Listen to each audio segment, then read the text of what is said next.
Merci beaucoup Soumaïa Labidi pour le point sur l'information. Gabriel Cluzel est toujours avec nous, Bertrand Cavalier, David Hanotel, membre de la Fédération nationale des sapeurs-pompiers de France, François Pirard, directeur de l'Observatoire Hexagone. Et on va aller sur les moyens. Qu'est-ce qui a été fait? Qu'est-ce qui a manqué ces dernières années? Alexandre Devecchio, bien sûr, éditorialiste. Allons sur le terrain politique à présent, puisque hier, Emmanuel Macron s'est rendu en Gironde. Il est monté en quelque sorte en première ligne, alors que ce feu dit complexe, présenté comme un méga-feu par les médias. Je dis feu complexe parce que vous, les sapeurs-pompiers, vous n'aimez pas le terme de méga-feu. C'est Éric Brocardi qui me l'a dit. Il dit ça ne veut rien dire. Non, et puis on estime que malheureusement, il y a encore des étapes à franchir avant d'utiliser cette terminologie. Et on est plutôt sur le cran juste inférieur, effectivement. C'est pour ça que je n'utiliserai pas ce terme-là et je vous fais entièrement confiance. Au-delà de, je n'ai jamais compris méga-feu, ultra-feu, voilà, vous parlez d'un feu complexe parce que, d'ailleurs, comment vous le définissez? C'est parce qu'il impacte énormément de composantes. Il y a le foyer en lui-même et son intensité, mais il y a également les impacts sur la vie économique, touristique, il y a sa durabilité et sa persistance dans le temps. Donc c'est l'ensemble de ces éléments qui en font un feu plus difficile à combattre avec des moyens massifs qu'il faut mettre en œuvre, des moyens aériens importants. Donc voilà, c'est toutes ces composantes qui en font un feu complexe. C'est intéressant. Alexandre Devecchio. Le vocabulaire. Bien sûr, c'est le vocabulaire, c'est la langue. C'est le vocabulaire politique, le méga-feu. Si on affronte un méga-feu, ça veut dire que c'est une situation, voilà, il n'y a pas de méga-faille. Voilà, c'est qu'on n'a pas de faille et que la situation est tellement exceptionnelle qu'il n'y a pas de retour d'expérience, comme ils disent, à faire. Le retour d'expérience. Donc le vocabulaire est très important. En fait, c'est pas un méga-feu, effectivement, c'est un feu complexe, dramatique, tragique, mais on devrait avoir les moyens d'y faire face et les pompiers ne devraient pas mourir comme on l'a vu tristement. Dans chaque crise, depuis 10 ans, vous avez les mêmes composantes. Exactement. C'est-à-dire vous avez une novlangue qui est à des années-lumière de ce que vivent les gens sur le terrain. Lorsque vous entendez les plus hauts responsables, vous ne comprenez rien. Lorsque vous avez les gens de terrain qui vous parlent, vous comprenez tout. Ce décalage-là est saisissant. Il y a l'irresponsabilité politique, c'est de la faute de personne, ceux qui pilotent. C'est pas nous, on a investi, il n'y a rien qui a été fait de mal. Et puis donc, dans cette irresponsabilité, c'est pas le moment. C'est pas le moment de se poser. De se taire. L'injonction, c'est pas le moment. C'est indécent. C'est pas le moment de parler, c'est pas le moment de parler de ces sujets-là, c'est pas le moment de se poser les bonnes questions, c'est pas le moment de se dire mais comment se fait-il par exemple que les pompiers n'aient pas à disposition des moyens aériens nocturnes? Regardez cette séquence, elle veut tout dire cette séquence. Et le rôle par exemple des journalistes, c'est là aussi de mettre en avant des éléments, non pas les éléments de langage de l'Élysée, mais les éléments qui se sont produits hier. Hier, vous avez Emmanuel Macron qui va en Gironde. Il se rend au fameux PC de sécurité girondin avec M. Vermeulen, qui est le patron du SDIS donc en Gironde, qui va lui dire « on a besoin d'avions nocturnes pour pouvoir taper également la nuit ». Et on a la sensation qu'il découvre qu'il n'y a pas d'avion qui peut se déplacer, être déployé la nuit. Regardez.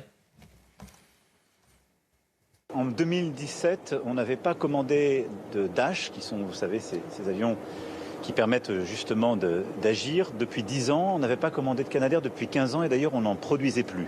Je me félicite de ne pas avoir attendu ces feux et d'avoir dès 2017-2018 pris les premières décisions. Je me félicite ensuite qu'on ait pu commander justement ces nouvelles capacités, y compris hélicoptères, qu'on ait changé notre organisation parce qu'on devait répondre au drame qui était advenu quelques mois plus tard avec nos trackers et des pilotes qui étaient tombés parce que ces trackers étaient trop vieux. Et donc on n'a jamais attendu. On a été là en avance, on a investi. Et vous savez, durant ces 10 dernières années, on a quasiment doublé le budget de la sécurité civile. Doublé. Donc j'entends beaucoup de gens qui sont là à commenter, mais on n'a pas attendu. Ici même en 2022, vous vous en souvenez peut-être, on a décidé un pacte capacitaire. Et il a été respecté, la nation a réinvesti, on a fait un Beauvau de la sécurité civile et on a décliné les choses. Et puis on a complètement changé notre organisation sous le pilotage du ministre, du directeur général. C'est-à-dire qu'aujourd'hui on a d'abord redoté la nation, on a des SDIS aussi qui se dotent et qui empruntent durant les saisons. Ce qui fait qu'au moment où je vous parle, on a 67 aéronefs qui sont mobilisés en France. 67. C'est un record historique. C'est ceux qu'on a, 38 en propre, puis c'est ceux qu'on loue pendant la saison et qu'on mobilise, ce qui est d'ailleurs exactement ce qu'il faut faire et ce qui est le fruit des travaux des dernières années. Il n'y a pas de rupture à cet égard. Le taux de disponibilité était de 90% en début de saison. Il est de 70% et c'est bien normal parce qu'on les fait contribuer au feu. Et on continue les innovations comme ce que vous avez vu avec la 400M pour justement épandre du retardant. L'autosatisfecit, sauf que quelques minutes plus tôt, lorsqu'il échange avec les pompiers, voilà ce que le responsable du SDIS Gironde lui demande. Le sujet, c'est à un moment donné de pouvoir continuer la lutte aérienne la nuit. Parce que, à la différence de ce qu'on faisait auparavant, on arrivait à prendre entre guillemets le dessus, en tout cas à travailler la nuit. Là, on voit qu'on a des phénomènes explosifs et qu'on n'a que les moyens au sol. Donc effectivement, si on pouvait avoir un appui aérien complémentaire la nuit, ce serait vraiment plus-value. Alors, au niveau des avions, pour l'instant, en métropole, il n'y a pas d'intervention de nuit. Et pourquoi en fait ? Pour des questions de sécurité. Ça se fait, les anglo-saxons le font en hélicoptère de nuit, on s'en rapproche, la sécurité civile se rapproche de cette faisabilité. D'accord. On est en train d'examiner, Monsieur le Président, des offres également de partenaires privés qui nous proposent des appareils pouvant voler la nuit. Donc on est en train de voir ce qu'on peut mobiliser. Parce que nous, avec nos appareils, Dash, Canadair, ils ne volent pas la nuit. Les conditions de sécurité sont pas remplies pour les pilotes. Ce sont des machines qui ne volent pas la nuit. C'est la nuit aéronautique. Et donc vous n'avez jamais fait de mission de nuit Moi, je représente les hélicoptères, je suis le chef d'hélicoptère d'hélicoptère. Des missions de nuit, bien sûr. Mais voilà, un avion, c'est pas... Donc il faudrait des hélicos, mais pas ceux qu'on a forcément, et avec un autre cadre opérationnel. Ou des avions qui peuvent voler la nuit, il y a certains modèles, donc on est en train d'étudier ça. Ouais. Le CC-130, On pourrait l'avoir, je pense. Il y a une offre là qu'on est en train d'examiner, possiblement dans les prochains jours. Donc dès que les contacts sont noués, au moment où on se parle. Et vous pensez qu'on peut le faire dans les prochaines heures ? Parce que le plus vite possible, c'est clair. Il y a un petit malaise là. Hein. Il y a un petit malaise pour nous expliquer pourquoi les anglo-saxons sont susceptibles d'utiliser des avions la nuit et pas nos forces donc de sécurité civile. On est en direct avec Rémi Chabou. Merci d'être avec nous. Vous êtes pompier, porte-parole du syndicat Sud. Est-ce que Emmanuel Macron vous a convaincu hier, Rémi Chabou ? Parce que si moi je dis c'était plutôt laborieux, cet autosatisfecit est permanent, on va hurler au populisme, on va dire voilà, c'est les journalistes qui essayent de danser sur les braises, alors que c'est pas du tout le cas. L'idée, c'est pas du tout ça, c'est que de rendre hommage aux policiers, on est bien conscient, aux pompiers, bien conscient qu'ils font un travail admirable. La seule question qui vaille, c'est est-ce qu'on vous donne les moyens ? Donc, est-ce que vous avez été convaincu, Rémi Chabou ? Absolument pas, Monsieur Deval, pardon. C'est absolument pas le cas, puisque déjà, vous parlez d'hier, mais on peut parler même du 16 juillet, lorsque le président de la République s'est rendu à Fontainebleau, souvenez-vous, devant l'ensemble de nos collègues qui étaient en attente. Déjà, à ce moment-là, on a été surpris, parce que la seule annonce qui a été effectuée, et je vais jeter un pavé dans la mare, c'est le lancement d'une cagnotte. Et je peux vous assurer que c'est resté en travers de la gorge de tous les pompiers qui étaient sur le terrain. Lancement d'une cagnotte pour reboiser Fontainebleau, ce qui est quelque chose de très louable, mais c'était pas à la hauteur de ce que nous attendions. Alors pour revenir à la séquence que vous évoquez hier, oui, c'est une séquence en fait, lorsque vous prenez la peine de parler avec les pompiers qui sont sur le terrain, effectivement vous pouvez découvrir énormément de pépites comme ça, sur lesquelles les moyens qu'on nous dit suffisants depuis des années, manifestement c'est pas du tout le cas. Si vous me permettez, je vais développer. Hier il a fait un point de situation, on a eu sur le terrain un commentateur supplémentaire qui nous a expliqué qu'il y avait 115 000 hectares qui ont brûlé, 13 000 départs de feu, 42 000 en Gironde, 2750 sapeurs-pompiers engagés sur le terrain. Voilà, on a un commentateur de plus. On a eu également un présentateur météo en plus qui nous a expliqué comment fonctionnaient les nuages, etc., que c'était bien compliqué. Et ensuite, on a eu la manifestation d'un soutien de l'État au secours et à la population. Donc, on pose la question, c'est quoi quand on nous manifeste notre soutien, c'est quoi concrètement ? Parce que dire on vous soutient, ok, mais c'est quoi concrètement sur le terrain ? Et puis, écoutez, la réalité, c'est qu'il annonce une crise pour les jours à venir, et ça c'est peut-être la seule chose qui est réelle. Voilà la situation telle qu'elle se présente. Il y a un mensonge quand même qu'il faut absolument dénoncer là dans les propos qui ont été tenus hier. Nous étions tous pendus aux lèvres du président de la République après la réunion interministérielle de crise à 10h. Il a annoncé, là ça vient de passer sur vos écrans, le BSC, donc c'est le Beauvau de la sécurité civile, qui avait été initié en 2022 par Gérald Darmanin. Et le rapport est sur la table des ministres successifs. Le rapport final a été présenté par François-Noël Buffet, le ministre de l'Intérieur délégué, pas plus tard que septembre 2025. Aujourd'hui, ça ne s'est toujours pas traduit par des décisions politiques et des financements. Donc quand il dit qu'il y a eu une concertation, oui, effectivement, une concertation qui a débuté depuis 2022, mais qui ne s'est pas traduite par des actes. Si vous me permettez, Monsieur Deval, j'ai un point également. Lorsque tout à l'heure vous avez abordé le bilan humain qui était nul, alors non, vraiment je m'inscris en faux, c'est absolument pas le cas. On a quand même 4 sapeurs-pompiers qui sont morts. Alors, je pense que c'est peut-être une erreur d'interprétation ou de formulation. 4 sapeurs-pompiers qui sont morts. On a 97 sapeurs-pompiers qui sont blessés, plus d'une quarantaine qui sont intoxiqués, dont un qui est en caisson hyperbare. Donc non, le bilan humain, il n'est pas tout à fait nul. Je pense que peut-être que vous parliez de mon collègue qui est sur le plateau parlait peut-être de la population. C'est peut-être dans ce cas-là que... Rémi, s'il vous plaît, pardonnez-moi, je me permets, hein, vous êtes, je rappelle, pompier et porte-parole du syndicat Sud. Je pense que vous n'avez pas entendu le début de notre émission, puisqu'on a commencé par rendre hommage au pompier des Bouches-du-Rhône qui est décédé. On a commencé pendant une quinzaine de minutes à parler de ces 4 sapeurs-pompiers qui étaient décédés pour nous sauver. Et on a parlé des pompiers qui étaient également blessés. Et ce que nous disions, c'est l'héroïsme de ces pompiers qui sont prêts à tout jusqu'au péril de leur vie pour sauver des vies civiles, d'autres vies humaines, c'est-à-dire des gens qui ne sont pas habilités à lutter contre les flammes, puisque sur les 220 000 évacués, on ne recense pas pour l'instant de civils morts. C'est ça qui a été dit pendant une quinzaine de minutes, mais peut-être que vous n'aviez pas entendu le début de notre émission, cher Rémi. Ok, et un autre point, si vous me permettez, vous avez évoqué les agriculteurs et la population qui est venue en soutien, et c'est fantastique ce qui se passe, hein, cet élan de solidarité. Je salue exactement comme vous, avec les mêmes termes, ce qui se passe. Je mets en garde quand même, c'est que lorsque la population s'organise d'elle-même, c'est qu'elle a perdu confiance en l'État. Et ça, c'est un signal que les besoins qu'on a sur le terrain aujourd'hui sont devenus criants. On a des gros problèmes d'effectifs, on a des gros problèmes de matériel. Je ne vais pas revenir sur le matériel, vous l'avez évoqué de façon parfaite. Je reviens également sur ce qu'a dit tout à l'heure votre collègue Gabrielle Cluzel, et je la remercie d'avoir pointé du doigt cela. Depuis 2017, et même plutôt, disons 2022, c'était peut-être les points les majeurs. Vous avez sur l'ensemble du territoire national des sapeurs-pompiers qui se sont plaints de la situation au plus haut niveau de l'État, en interpellant le président de la République, en disant qu'on manquait de matériel, on manquait d'effectifs. Et la seule réponse qu'on a eue à ce moment-là, c'est de se faire tabasser, effectivement. Donc je vous remercie, Madame Cluzel, d'avoir signalé ça, parce que des vidéos, elles tournent sur les réseaux, parce que la qualité qu'on a aujourd'hui avec les réseaux sociaux, c'est que ça reste à la postérité.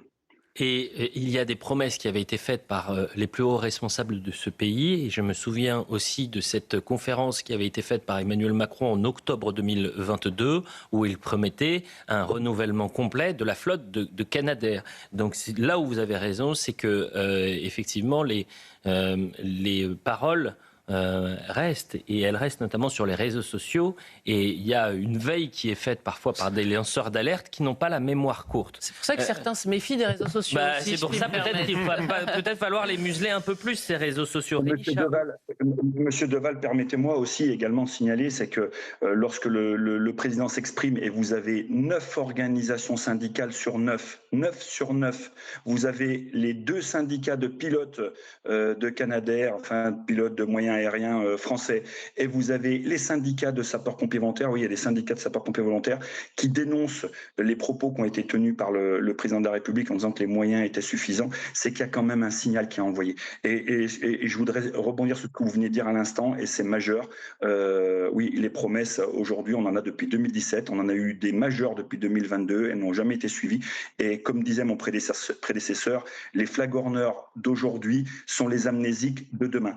Et nous, il est hors de question d'attendre l'espèce de débriefing qu'on nous a annoncé pas plus tard que lundi dernier, en nous disant il y aura nécessité de faire un grand débriefing en septembre. Non, c'est hors de question, parce qu'en septembre, et vous l'avez parfaitement souligné, on va passer à un sujet suivant et on oubliera les pompiers jusqu'à l'année prochaine. Voilà, c'est exactement ce qui va se passer. Vous restez avec nous, Rémi Chabou, parce que vous avez une parole qui est libre. Vous avez une parole aussi qui ne s'entend pas forcément partout. C'est souvent là ce qu'on compare à la parole dite alternative. C'est très loin du discours officiel qu'on peut entendre, notamment en ces heures-ci. Donc restez avec nous, s'il vous plaît, Rémi Chabous, sauf si vous êtes pressé par le temps, hein, bien évidemment, je ne veux pas vous mettre en difficulté.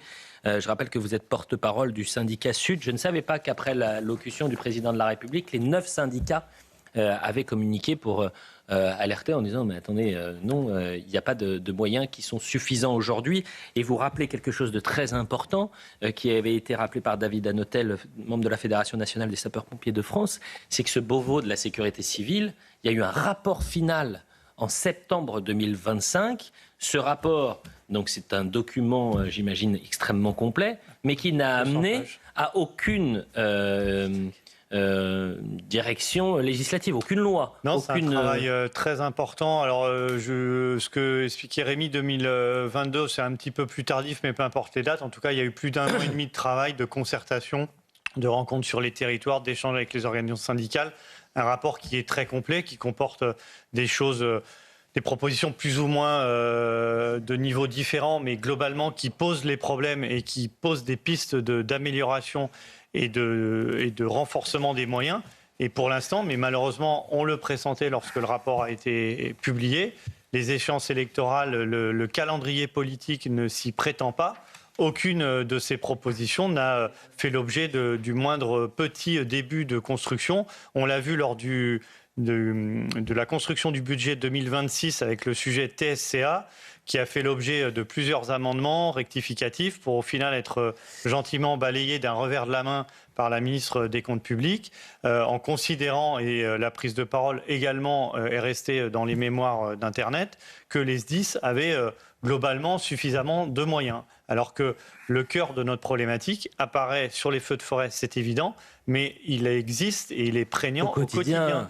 Quand vous avez un système, et je fais souvent le parallèle avec l'hôpital, quand vous avez un système qui au quotidien ne fonctionne pas, il ne peut pas fonctionner en période de crise, c'est impossible. Et l'épuisement des sapeurs-pompiers, la perte de sens dans l'engagement, elle est avant tout à ce moment-là qu'elle existe. Une question très importante, David Hanotel, parce que hier, lorsqu'il est interpellé sur les moyens aériens et notamment les moyens nocturnes, dans la séquence que l'on l'a entendu, où on a l'impression qu'il découvre qu'on n'a pas de moyens d'avion aérien pour lutter contre les flammes. Je pense qu'il découvre que c'est une problématique surtout. Je pense qu'au-delà de la problématique des moyens, justement, mais ça peut arriver. Enfin, pour le coup, ça peut arriver. C'est-à-dire que ensuite, lorsqu'il fait son allocution à 20h30, il dit pour la première fois, on me dit qu'on n'a pas de moyens aériens nocturnes pour lutter contre les flammes d'avion. Est-ce que c'est vrai? Est-ce que jamais vous avez alerté en disant il faut une flottille et notamment une flottille de nuit pour lutter contre les flammes? Alors, ce qui est vrai, c'est que ce type de feu est nouveau. Par contre, on l'a déjà approché et touché du doigt en 2025 avec Ribot et en 2022 avec Landiras.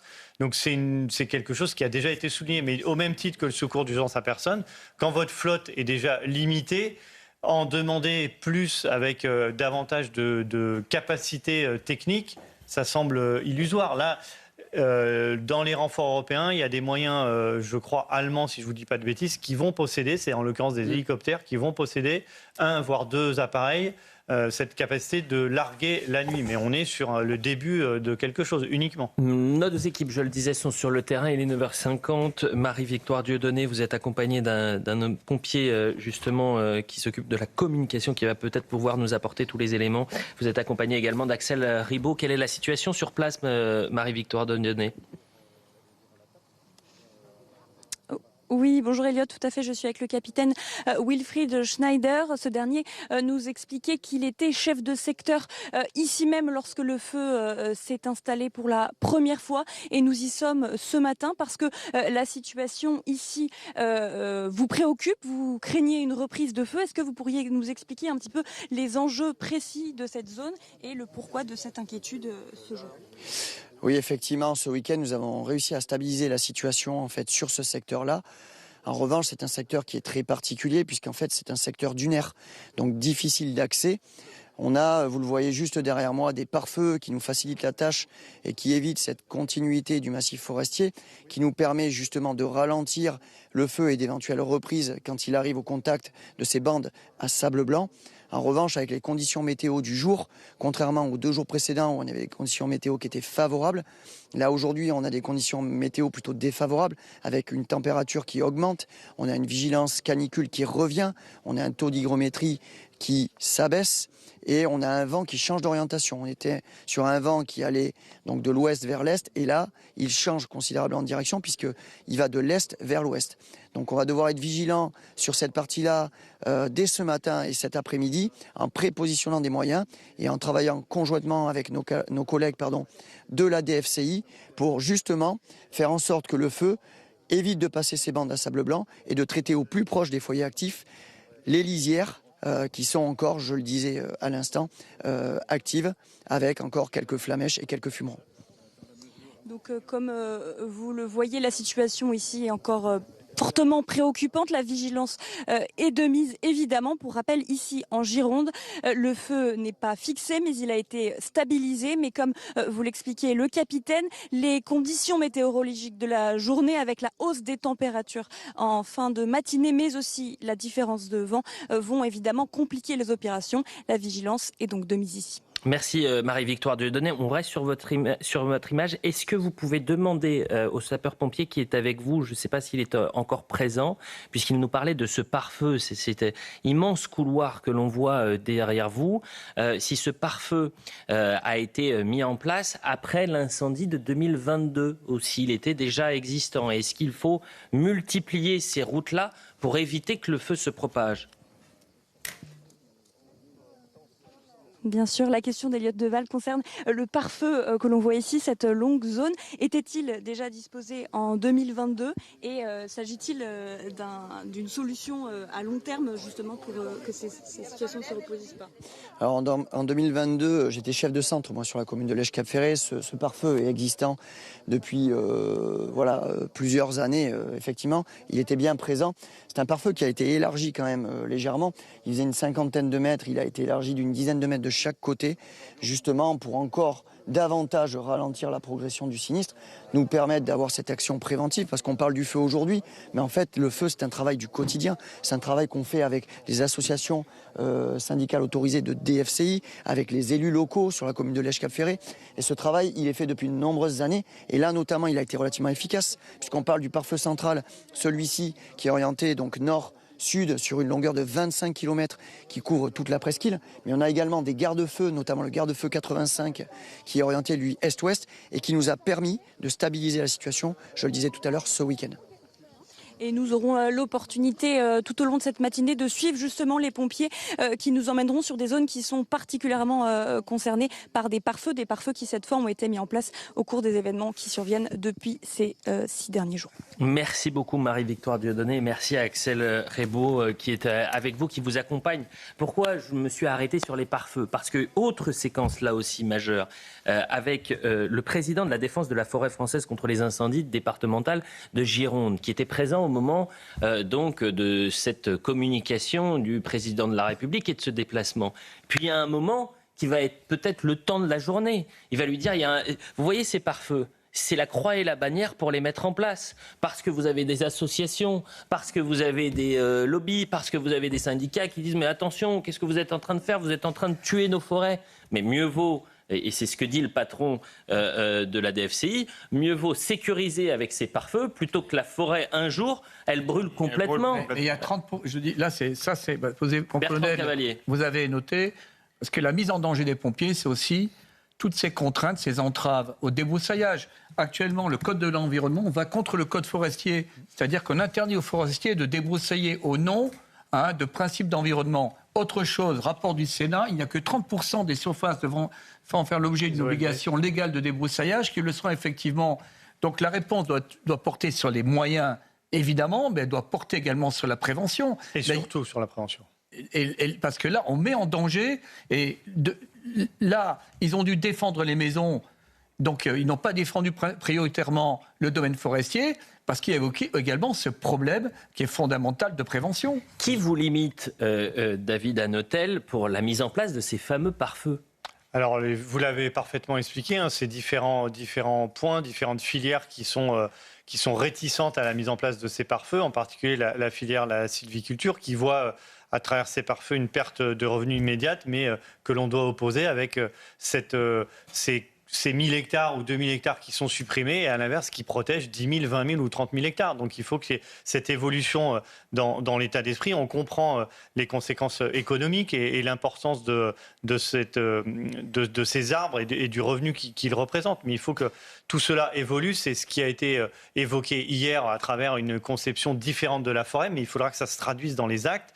Après 2022, ça a également été évoqué. Alors là, les arbres que l'on voit, c'est des arbres qui ont 25, 30, voire 50 ans, donc ils n'ont pas été plantés hier, mais il faut que ça évolue concrètement, considérablement, et on doit poursuivre ces adaptations du territoire. On le voit sur la forêt landaise ou girondine, et sur d'autres zones, c'est un aménagement du territoire avec les agriculteurs en renforçant des zones cultivées de manière différente, sans arbres, en protégeant les villages, en faisant des ceintures de protection autour. Voilà, c'est un ensemble de mesures qui doit permettre, au-delà des dispositifs de lutte, d'être plus efficace dans la prévention et lorsque l'incendie survient, d'en diminuer son intensité. Et en imposant François Pierrat, on revient. Alors, moi, ce que je vous propose, c'est qu'on écoute, vous restez avec nous, François, parce qu'on va revenir sur tous les moyens. Et l'idée, c'est aussi de se poser toutes les bonnes questions et de savoir, non pas de faire un retour d'expérience, comme j'ai pu entendre, parce que c'est pas les pompiers ne demandent pas des retours d'expérience, des retex. Ils demandent, c'est la formule, pardonnez-moi, c'est la formule consacrée visiblement par l'Élysée.